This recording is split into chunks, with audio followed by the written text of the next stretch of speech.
Okay, so today's webinar we're going to talk about tissue stress theory. So it's a little bit different from the webinars which I've done over the past few months, where we've concentrated on the research behind certain conditions. And really I've chosen to do this one today because I get a lot of questions about it and how to approach this theory. Some people are very au fait with using it, and other people aren't quite so sure. So it's my sort of crash course, if you like, in tissue stress theory. So just to give a little bit of an overview about what we're going to look at in the next sort of half an hour, 45 minutes or so. We'll look at where tissue stress theory came from, so who were the authors or the researchers who sort of came up with it. Does it make sense? Well, hopefully it will do by the end of the presentation. We're going to look a little bit about the physics and look at what the different types of stress are, because this is very important when you're making your diagnoses. Yeah, could we cause problems as well as treating them? And yeah, basically what we need to know if we're going to take this approach. Now really it's a new thinking in a sense, although this theory has been around for a little while. But essentially what we're looking at is that for decades people have used root principles to prescribe orthoses, but is there a more effective way? Now I'm not dissing root in any shape or form. People have used this theory for decades, I mean certainly since the 60s and well, more the 70s, and patients have got better. Now I've been to various conferences before where people have said no, root is very old hat, you know, we don't use it anymore, it's old-fashioned. But it is the foundation of many of the biomechanical principles which we use today. So so it's more an extension of this theory and looking a little bit further. And I suppose modifying it is a good way to describe that. So really this new thinking, and as I say I call it new, but Kirby first came up with this in 1992, was that podiatrists should focus, or should not focus, should I say, on root-defined foot deformities when they're designing orthoses. Now if any of you have got that big grey Valmassi book, on one of the pages in there is a nice little table which says if you've got this foot type then you get these conditions, and it lists them. So certainly when I first qualified I thought, right, this is brilliant, okay, this is what the patients come in with, so this is the problems they're going to get, and anyone that's been in practice sort of more than a week will know that this just isn't the case. So with the root principle we don't always have enough information. I don't think it can always give us something that we can predict. And the exact forces acting on a pathological tissue are in fact very hard to measure or even predict. And a typical example of this would be trying to measure your RCSPs and NCSPs. So a couple of years later you got McCoyle and Hunt, and they basically weren't really content with root theory as it basically was, and they stated these problems with measurement reliability. So even if you yourself think you always measure the same when you're looking at RCSPs and NCSPs, if somebody else comes to look at that patient they probably will get a different measurement. And I think it was Craig Payne that highlighted once in one of his conferences or webinars, seminars rather, was that they'd actually done an exercise with students at one of the universities in Australia, and they got the whole class to measure RCSPs and NCSPs. I would add this is quite a few years ago, and the idea was that anyone that was in the 2 standard deviations of the norm would pass. And what they actually found was that when they plotted the results on a graph, they got a more accurate result if they just pressed random on the computer. So essentially they had to pass everyone, but what it really showed was that no 2 people made the same measurement. And if you think about RCSPs and NCSPs, it's, you know, 1 degree here, 2 degrees there, sort of maybe 5 degrees. You know, it's very, very small when you think about the whole 360 degrees that, you know, you could be getting or could be measuring on a measuring device. And then you've got the subtalar joint neutral theory, and is it even in neutral when we're walking, and that creates a lot of debate as well. So essentially the idea is that tissue stress theory would make more sense, as I say, hopefully it will by the end of this presentation. And it's also a principle that is used with other body parts. So physios will use this kind of approach when they're looking at things like the hands and the arms, or certainly areas that we tend to, that we don't look at. Then moving on, a few more years later, Fuller said, well, you know, what about the centre of pressure and how does this have an effect on the subtalar joint axis? Now I'll talk a little bit more about this later. Ignore the picture at the top there, it's more the picture at the bottom. But really this is looking at the location of the subtalar joint axis and how things are affected around that. And as I say, we'll have a slide on that a little bit later. So really it's about changing the way we think. Now if you have a look at the picture on the right hand side of the screen there, now this normally works better if I can get audience feedback, which I can't obviously because I'm just staring out the window while I'm talking to you all. But if we just took a complete route approach to this, you know what things could we find wrong with this chap's feet and what will we potentially prescribe. So I know the obvious answer is here, you know, what's he coming in with, where's his pain? But if we took a route approach, we'd say he's probably got an everted calc, maybe a compensating rear foot varus, definitely signs of an HAV or a bunion there, probably excessively pronating, and I'm sure you're probably looking at this thinking there's many, many more. So with that in mind, we could all probably come up with an orthosis prescription to put his foot in a more vertical or a more neutral position, which looks like we think it should do from a root perspective. But in actual fact, this isn't just a random person's feet. It's the feet of Usain Bolt, and I'm pretty sure he didn't have any orthoses in his shoes when he got his 100 metre and 200 metre records. And I for one certainly wouldn't want to mess about and change the position of his foot in the hope that he got an extra half a second on his time. So it just goes to show it's really thinking about what we think is wrong or what looks wrong in the position of a foot might actually be right for certain people. So everybody's different.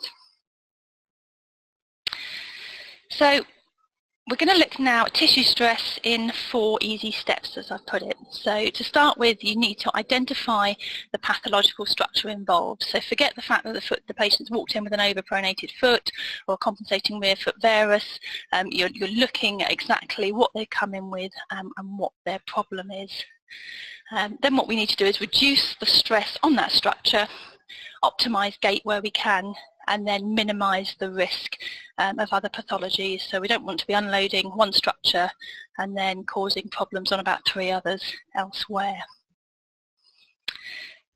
So I've said this in a lot of presentations before, and the main thing is here is knowing your foot anatomy. And I've also said before it's quite a dull, boring subject which I'm not going to go into, but you really, really do need to know this if you're going to be good at treating conditions. Also, again, from a medical legal point of view, if you can't say what you're treating, then I'm not entirely sure how well that would stand up if you ever had to justify yourself. But apart from that, it just makes it a lot easier if you know what structures are where. Assessing the patient is also very important to identifying what's causing the stress on your structure. So a complete history is always important, although patients do tend to forget things like fractures and sort of major things which we would consider important, but they've forgotten because it's years ago. So really be quite thorough with that history.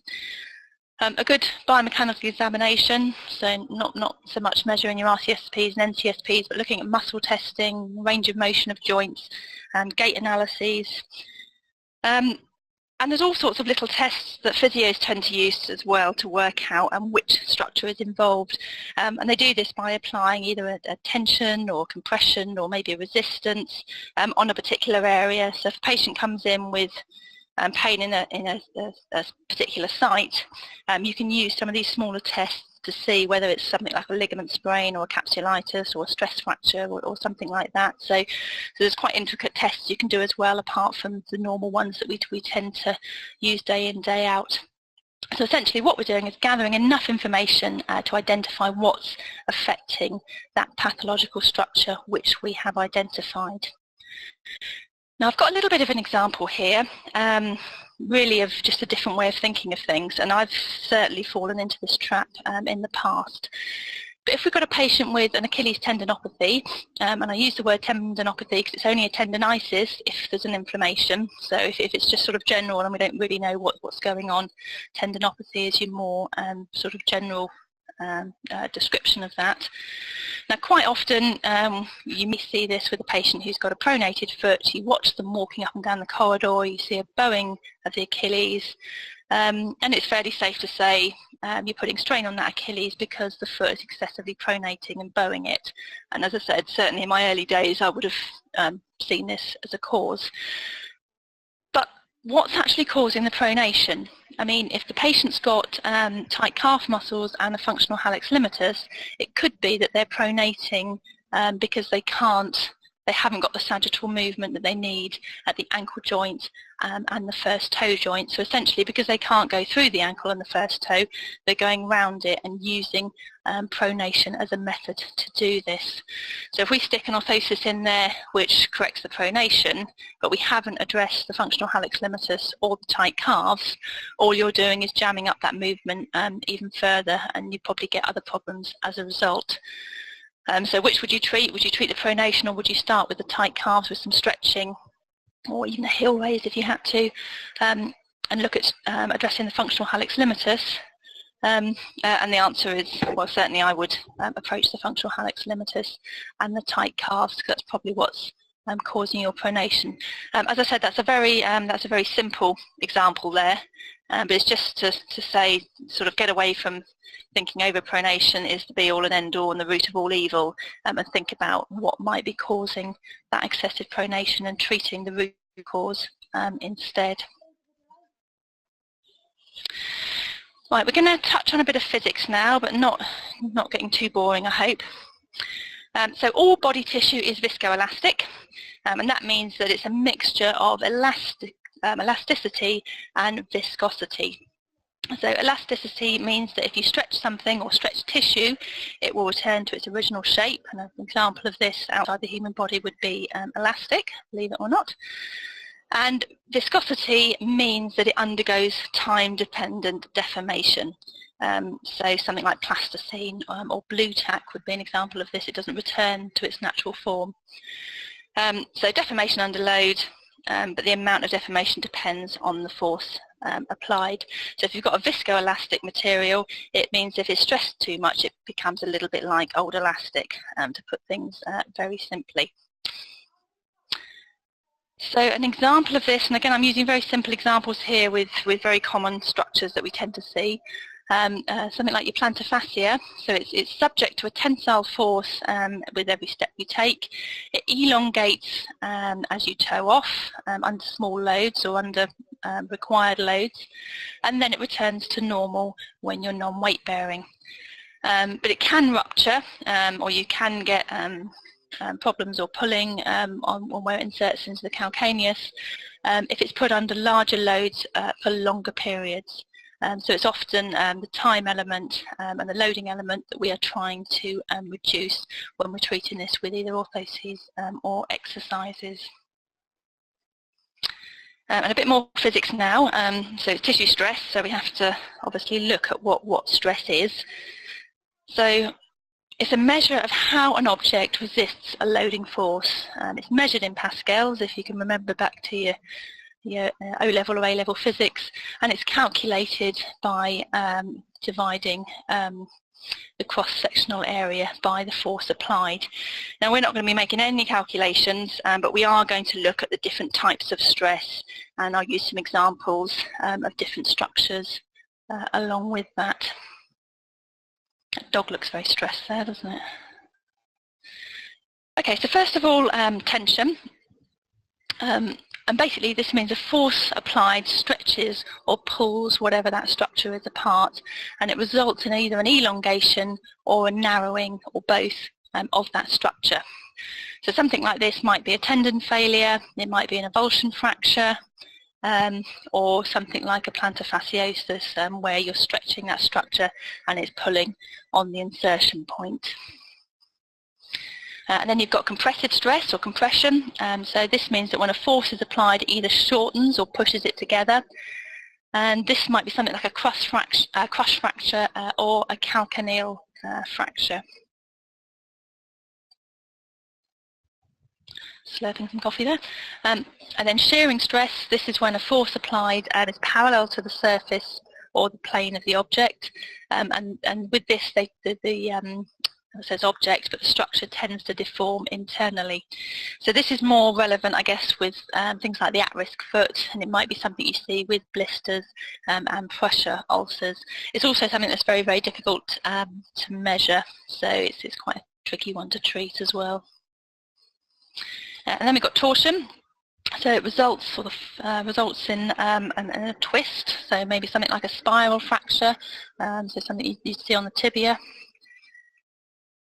And then we've got the bending stress, and that results in, you get a tensile force on one side, so if you look on the left-hand side of the red object there, and then you'll get a compressive stress on the other side. An example of this might be, for instance, Achilles tendinosis. As I said, if you can see the foot pronating, you see a bending in that Achilles tendon. But also another condition, or a theory of one of the causes of the conditions, is medial tibial stress syndrome. There are various theories as to what causes medial tibial stress syndrome, but if you look at the bone stress continuum, one of the thoughts is that the bone stress occurs on the compressive side because of the bending of the tibia. So again, that's got a stress element to it.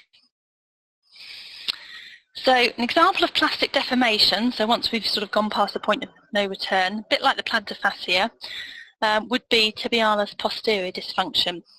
So this tendon deforms beyond its plastic region, so before you get a problem it's fairly elastic, it goes back to the position, or the foot goes back to the position it should be in, but over a period of time, for whatever causes, it tends to elongate and causes micro tears. And then the micro tears create even more stress, and eventually, worst case scenario, you end up with an adult acquired flat foot, or even a complete rupture. So a good example there of plastic deformation. Other examples might be things like avulsion fractures, anterior talofibular ligament rupture, metatarsal stress fractures, or essentially anything which would withstand stress at a low load, but as soon as you exceed that load or the timing, then you start moving out of its elastic region. So the key, I think, to reducing stress, or certainly with this theory, the key to keeping tissues functioning well, is to keep it within that elastic region. And loading should never exceed the body's ability to repair. So in a nutshell, if you keep these muscles functioning within their elastic region, you get normal ranges of motion, and if you move into the plastic region, then you're looking at potential injury. And I suppose a good analogy of this is a bit like suspending a weight from a piece of elastic. As long as it's not too heavy and you don't bounce it up and down too much, it'll be fine. And also with biological tissue, that continues to repair as well, so it's not like the elastic's eventually going to, give up because it's a non-biological material. Another example, and I can think of one right now, is you get those children's toys that suspend on springs. You pick them up in Christmas markets and so on and so forth, and you hang it from the ceiling and it springs there sort of indefinitely, and as soon as your toddler gets hold of it and yanks on the toy that's on the bottom, it comes out of that elastic region into a plastic region, and the spring is never the same again, no matter how much you try and recoil it or push it back together again. And as I say, I'm speaking from first-hand experience with that one. So moving on to step 3, we're looking at gait optimization. Now, gait is a completely different presentation probably on its own, so I'm not going to go in lots and lots of depth here. But what I will say is that everybody's different. Advances in gait analysis software certainly make examinations easier, so you can record things, do video analysis, slow things up, speed things down. But what I think the key to gait analysis, or certainly gait optimization, is that asymmetry is probably more symptomatic of pathology than anything else. So for years, I think we've sort of had it drummed into us that excessive pronation causes all these problems, and a lot of that is to do with marketing literature as well. But rather than getting too tied up with excessive pronation, think more about looking at one side of the body and the other side and making sure they're sort of pretty much doing the same. And as I said, gait analysis, or certainly gait software, makes this easier to pinpoint small discretions in this. Now, step 4 is minimising the risk of causing a potential injury elsewhere. So to quote Newton, for every action there is an equal and opposite reaction, and if you are offloading one area, where are you loading onto? I mean, you might not be, but do always think about this with every treatment. And then do the consequences then outweigh the benefits? So it's about looking at the bigger picture and not just getting tied in with that specific structure that they've come in with, and not looking, as I say, at the bigger picture. And I think a very good example of this is looking at medial knee OA, osteoarthritis and lateral posting. Now, I think that, you know, although there's evidence out there advocating the use of this, I think the jury's still out a little bit, and certainly the podiatrists I speak to, some are very, very for, and some are very, very against. And as I say, there is not just this paper I've mentioned here, there are various papers that have looked at this. And in fact, this month's paper review on the LBG website and the LBG Facebook page actually looks at one of these papers and explains it a bit more, so do have a look at that if you get a chance. But essentially what the research shows or suggests is that if you add a lateral post to an orthosis, it reduces the adductor moment at the knee. Now this works very, very well in some patients, but I think the thing to remember is that this, when we're looking at the adductor moment, that's only the frontal plane. So it's not addressing the sagittal plane, and it's not addressing the transverse plane. And, you know, with knees and feet and everything else, that they're not just one-dimensional. And then you've got to think, you might be, you know, opening up that space or reducing the stress on the medial compartment of the knee, but what are you doing to the foot? Now that author there, Butler, and his colleagues did do, or they did publish another paper, I can't remember if it was 2009 or 2011, but they looked at how lateral posting affected the rear foot movement, or rear foot eversion, and also movement at the hip. Again, they only looked at the frontal plane, and they found that it didn't make any difference to the hip, but it did cause increased inversion and eversion moments at the rear foot. So essentially, if you are going to use lateral posting to reduce the stresses on the knee, you need to think about, I think you need to select your patients and think about what you could be causing with the foot. Now, if they've got a completely adult-acquired flat foot, which is arthritic and all sort of hasn't got much range of motion, it might work better than one that's more functional. But having said that, you might be putting more stress on certain joints and causing more pain. So it's just an example of treating one area and causing a problem on another. Now, if we take it a bit further, and this looks at a paper in 2013, so not too long ago, Fuller and Kirby say, what about adding tissue stress with the Saylor theory? So subtalar joint axis location and rotational equilibrium. So that's basically looking at the subtalar joint axis and where it lies. Again, if you want more information on subtalar joint axis location, a webinar looked at that last year, so look on the LBG website. And what they say is, how do these two things together affect bones and ligaments, muscles, tendons, cartilage, fascia?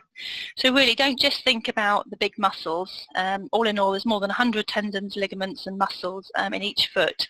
So I think sometimes we tend to think about the plantar fascia, the Achilles tendon, the tib post, and we always think about the big ones, but actually there's a lot going on with the smaller ligaments and tendons as well. And that's not to mention cartilage and fascia.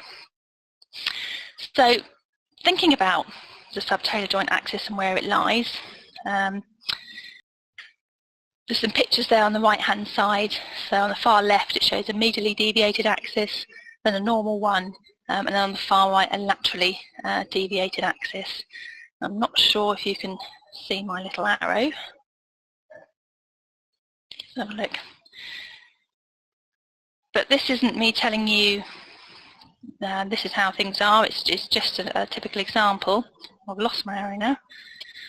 But if you just think about two muscles, and again these are one of the sort of the big two, tib post and tibialis anterior. So with the tib post, it inserts into different parts of the foot, but the main part inserts round into the navicular, and that's one of the main inverters of the foot. So essentially that's what the foot up into your optimum position. Now on a normally positioned axis, Okay, we've got a gap in between the insertion point and where the axis line has. But on a medially deviated axis, that gap is much smaller. So essentially, it's got a much smaller lever arm. Now, if you have a smaller lever arm, that means that muscle has got to work a lot harder to then invert the foot. So just by having an axis which has changed position, or when a patient is in that position, it means somebody with a medially deviated axis will have a harder working tib post muscle than probably someone with a normal axis. Or a lateral axis, and it could be that that's either causing their problems or contributing to them, or may contribute or cause problems in the future. The other muscle I've mentioned on there is the tibialis anterior. Now, the main function of this is to dorsiflex the foot, and it slightly inverts it as well, and that's because of where it inserts on the base of the first met and first cuneiform, just here, if you can see on the arrow. So on our normal axis and on our lateral axis, you see we're medial to the axis line, so it's going to dorsiflex and slightly invert the foot.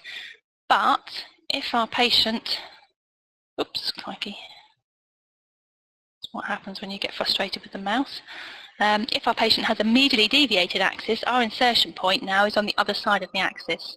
So what could potentially happen here is that the tib-amp will still dorsiflex the foot, but you'll have a slight eversion on there instead. So depending on where the axis is, means your muscle has different effects. And as I say, I've used two of the main big muscles there, but think about all the other smaller ligaments and tendons which come into play as well. So that's really about how the subtalar joint axis is important to know, and how that comes into this theory as well. So the main differences between the theories, root orthoses, pretty much they're prescribed with a heel balanced in vertical, and they're designed to make the foot function sort of towards the subtalar joint neutral position. So if you think about all the marketing literature is out there for various different companies, think of that picture where you see the pronated versus the heel vertical foot, and the heel vertical is your perfect optimum position. So that's where root orthoses are aiming. And then tissue stress theory orthoses are prescribed with the single objective of reducing the pathological stress on the injured tissue without causing injury elsewhere. So it's very injury specific, it's regardless of the foot position, and you might find with these orthoses that you're still holding the foot in a pronated position, but that new position that you're holding the foot in is still enough to reduce the stress on that affected structure. So you're keeping it, or you're moving it from a plastic range back into its elastic range, but perhaps for whatever reason you haven't corrected that foot to neutral. So to bring it all to a conclusion, the essential thing with this, I think, is knowing your anatomy, but then I think it is pretty much with everything we do.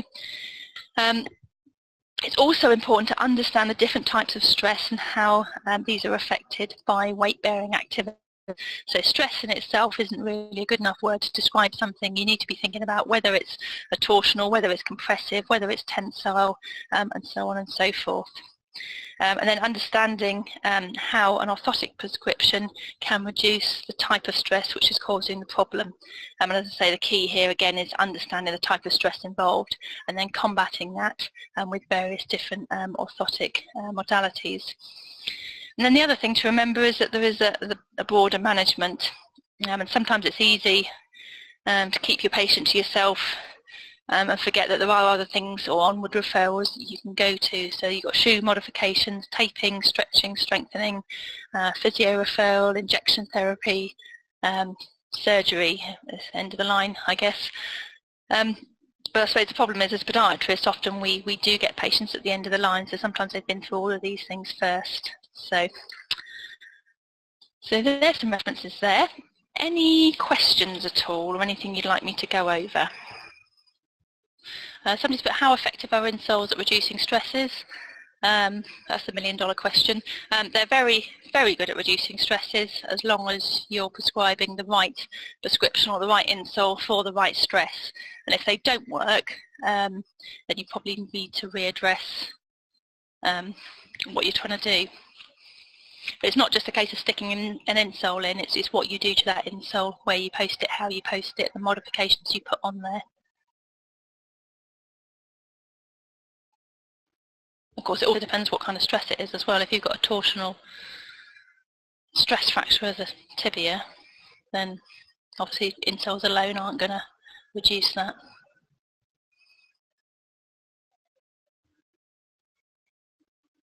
And somebody's put, thinking of tissue stress theory, would that kind of negate the reasoning behind bilateral orthotic prescription? Personally, I'm prescribing orthotics to treat one pathological side, but often correcting the unsymptomatic side also. I suppose this is more corresponding to root theory. What are your thoughts on this? Again, I think this completely comes down to the individual patient, but normally, yes, if I'm given orthoses, I'd probably do something similar on either side, and that really ties in with the gait analysis. So, I mean, a lot of the time the 2 feet are doing pretty much the same thing, but one side's symptomatic while the other side isn't. So I think if you correct one side, then you're causing that asymptomatic, that gait, which isn't the same on both sides. So that sort of comes into step 3, I think it was, where you're optimizing gait as well. So apart from a few exceptions, as I say, depending on what the patients come in with, yeah, I'd probably do a similar thing on one side than I would on the other. It's very, very few cases where I've only issued one insole for whatever reason.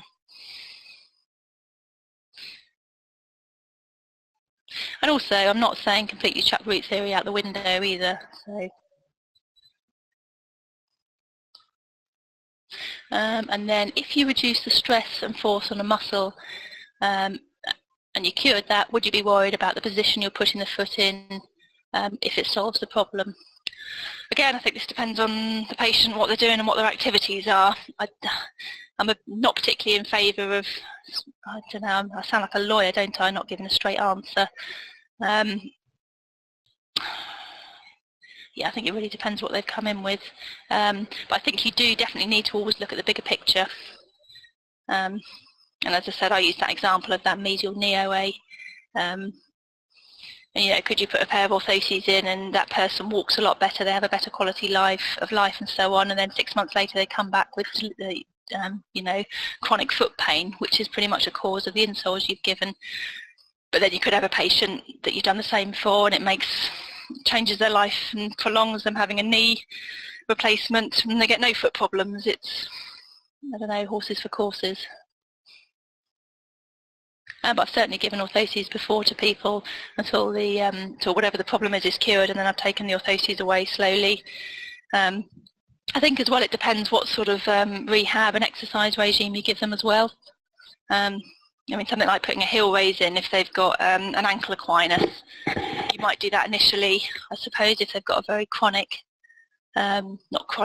acute rather, Achilles tendonitis, but you wouldn't leave it in for very long, or you certainly wouldn't leave it in permanently. You get them on a rehab and a stretching program. So for patients with chronic, I mean, this is an example, I suppose, patients with chronic tib post dysfunction, do you recommend treating symptomatically before posting with orthotic or as a conjoint measure?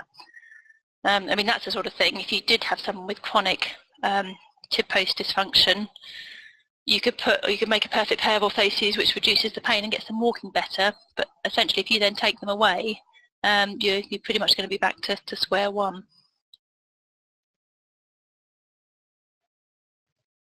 Do you always make sure the ankle range of motion is adequate before prescribing orthoses?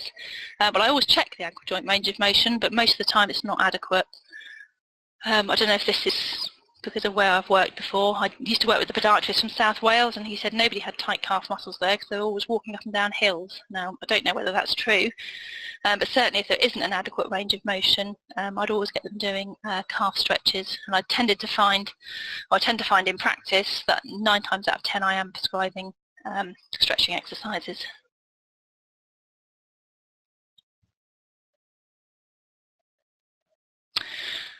What about cushioning in running shoes?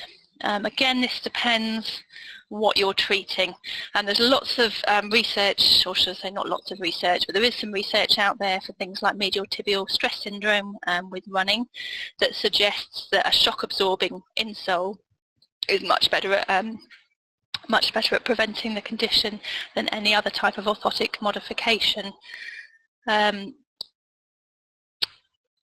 But having said that, it depends what sort of running it is as well, because if you're doing a long distance running, then foam or cushioning would be beneficial because you're reducing that compressive force from the ground, from the ground reaction force. But if you're doing something like sprinting and you're putting cushioning or foam in those running shoes, then that's absorbing energy. So your sprinter probably isn't going to sprint quite so fast. But then you're looking at a whole different thing there anyway, because you might get them sprinting faster, but then goodness only knows what damage they're doing to their feet anyway, because of the ground reaction force. So yeah, I'm all in favour of cushioning. Okay, someone's put, are your prescriptions mainly for treating lower limb issues? How often are you using orthotics to treat pain, for example? I know it comes to clinical reasoning behind etiology of pain, but practically would you prescribe orthotics for lower back pain? Oh, that's a very tricky thing, because are we, as podiatrists, would we be out of our scope of practice? Now, I worked in a private practice a few years ago with a physio and a chiropractor, and we had a dietitian and all sorts there as well. And I know everybody says physios and chiropractors don't get on, but we worked really, really well as a team, and we often approached things together, and we'd all see the same patient, and we got excellent results from that. But I certainly wouldn't have, I think, had someone in with back pain and just treated them with orthoses before. I'd run it past the physio or probably the chiropractor. Again, it depends what you think is causing that pain. The research out there is very, very fluffy with this, and I certainly think you'd get yourself in all sorts of trouble if you said orthotics can reduce back pain. So I don't think the evidence is out there as such. But then, you know, if you look at it very, very simply, if you stand and you pronate and supinate your feet, your legs will internally and externally rotate. That puts an anterior tilt on your pelvis, and that does slightly increase the lumbar lordosis in your spine. So it certainly makes sense that orthoses could help, but I think you've just got to be a little bit careful what you're claiming to do with that.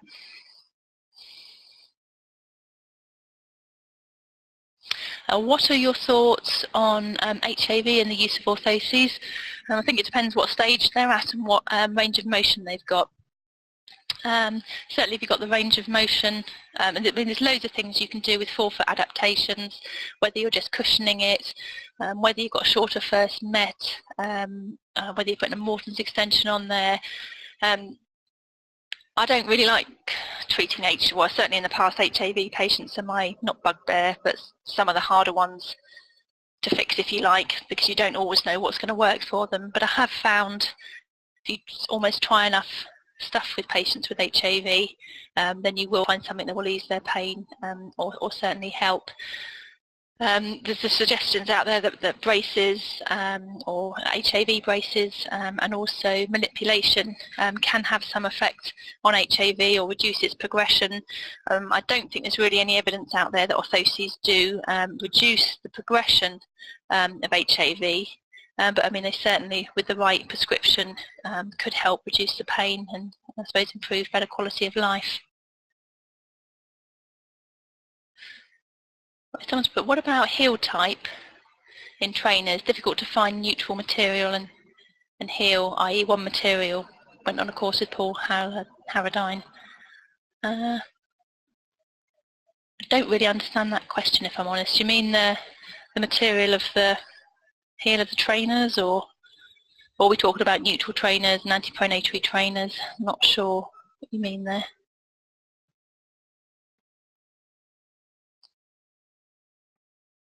Although he did say you were on a course with Paul Harradine and he does know his stuff, so whatever he explained, I'm sure was relevant and true, if you like.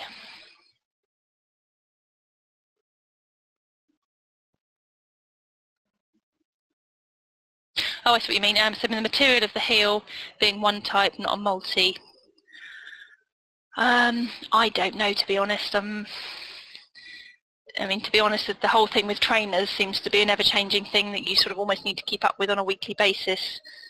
I mean, a lot of materials in the heel of trainers are EVA, but then EVA doesn't have as much shock attenuating properties as polyurethane. So I think this is why in sort of some of the newer trainers, they've tried using a combination of different heel materials, but I couldn't tell you for sure what has one effect over another, and I think you'll find that's something that keeps changing, but I would be very interested to see what Paul Howardine said about that actually. So.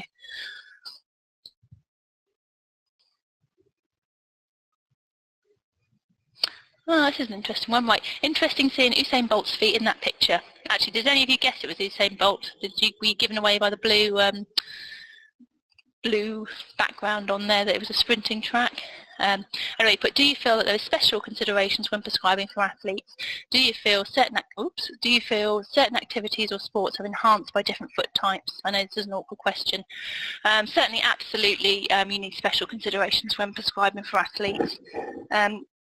I think I've said in a previous blog or a webinar or something, I used to do some work with one of the bigger football clubs in the UK. They weren't in the Premiership when I was working with them, but they are now. But I won't say who they are. But certainly, I mean, one of the things you have to consider is, I mean, this isn't just their recreational thing. They do it a weekend, and if they can't do it, you know, tough. This is their life, this is their livelihood, and this is what they do day in, day out. And sometimes what you would prescribe from your medical background isn't what fits with what they're doing. So a typical example of this with football boots is that for whatever reason they come in with, you might prescribe a pair of orthoses which holds their foot in the optimum position to reduce stress, but then they're not going to fit it in their football boot. So you almost need to do the minimal amount. It's almost always a compromise. As for different sports enhanced by different foot types, I can't quote you any research on that, but yes, I certainly think it is. And I think you've only got to watch your Olympic and your world competition, your sprints, and you'll see they're mostly won by sort of Jamaicans or people of West African origin. And then if you watch the London Marathon or Olympic marathons, they're normally almost won by East Africans. So I think I mean, not so much the foot types, but I think I read somewhere that East Africans tend to have a more sagittally efficient gait, so there's not so much rotation going on at the hip, which makes them better for long distance running. So there's definitely things I think what to do with different racial groups, to do with different foot types, which probably make you more adapted to some sports than others. So there probably is some research on that.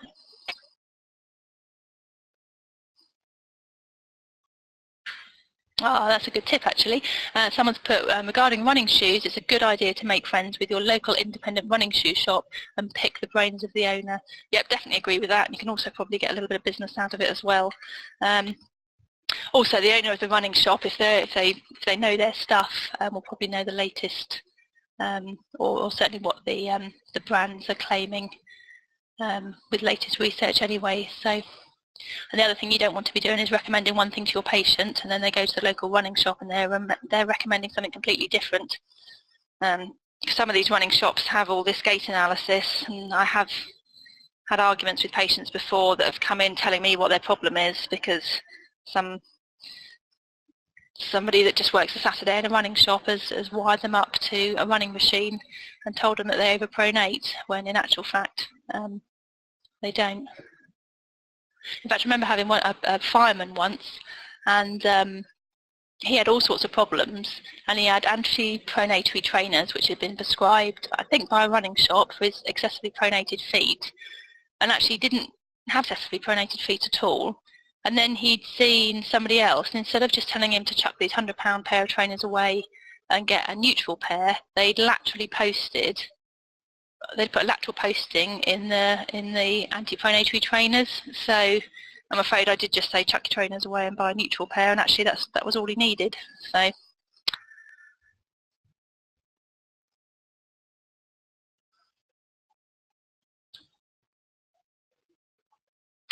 someone's put, what is the best treatment for tarsal tunnel syndrome? Oh, crikey, I haven't seen that for ages. Certainly, if the foot is excessively pronating and that is reducing the tunnel space, and you can open it up by putting an anti-pronatory device in, then I have found that to work very well. But also injections work quite well for that as well. But no, I have treated a few in the past, especially when I worked for the NHS, just with immediately posted orthosis, and that has worked well. I guess it depends how bad it is, how long they've had it for, and how aggravated the nerve is in there.